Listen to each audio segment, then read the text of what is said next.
One day, Sir Topham had arranged with Thomas the Tank Engine to take his wife and grandchildren to the seaside. The sun shone, and everywhere looked splendid. But Lady Hatt was feeling hot and tired. She took her troubles out on Annie and Clarabel. "Those coaches are old and uncomfortable. Why don't you use them as beach huts instead?" Thomas was most upset. "You won't let them turn Annie and Clarabel into beach huts, will you?" "Of course not, Thomas," replied his driver, "but I must admit they could be smartened up." The next day, Sir Topham Hatt used Percy to take his family to Harold's airfield.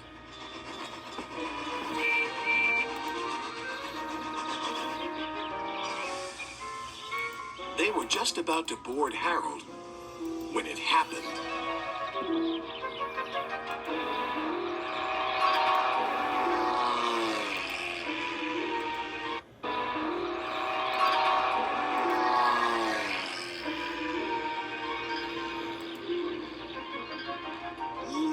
"What was that?"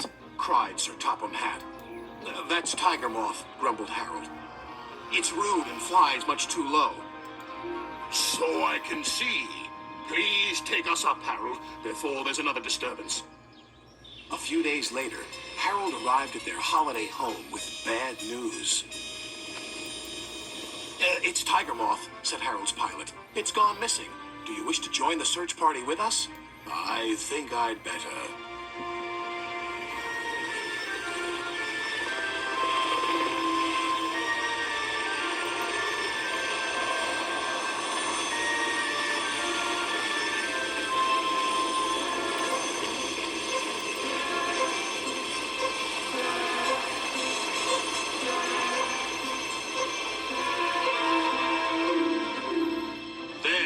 "Tigermoth," called Sir Topham Hatt.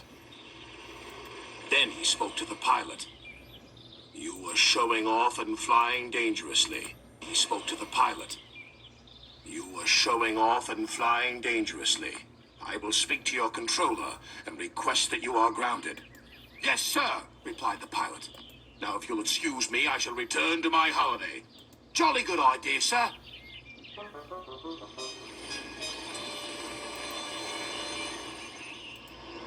Sir Topham Hatt arranged to meet up with Toby and Henrietta to take them somewhere special.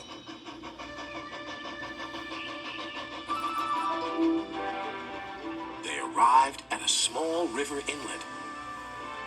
"What a beautiful boat!" exclaimed the children. "It's my special treat." Sir Topham Hatt took the helm with his wife beside him. "It's so nice to be away from the railway for once," he said to her. His wife beside him. "It's so nice to be away from the railway for once," he said to her.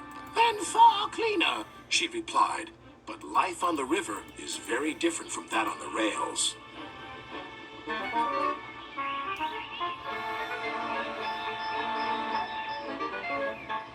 The family were enjoying themselves so much that they forgot to watch where they were going. "Oh, botheration," said Sir Topham Hatt. "We're stuck." And they were. Other boats tried to pull them off the mudbank, but it was no use. Percy saw the commotion and stopped. "Is there anything we can do to help?" called his driver. "Yes, indeed there is." "This is the life, isn't it, my dear?"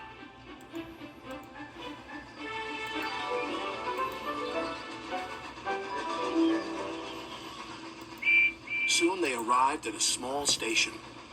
There was Thomas with Annie and Clarabel, who were looking as smart as their new paint, inside and out. "My!" exclaimed Lady Hatt. "What splendid!" Inside and out. "My!" exclaimed Lady Hatt. "What splendid coaches! So much more suitable than those old beach huts on wheels." No one said a word. But that evening, Annie and Clarabel spoke to Thomas. "It's very nice to get compliments, but no matter what we look like, we'll always be useful, won't we, Thomas?" "Of course," their friend replied.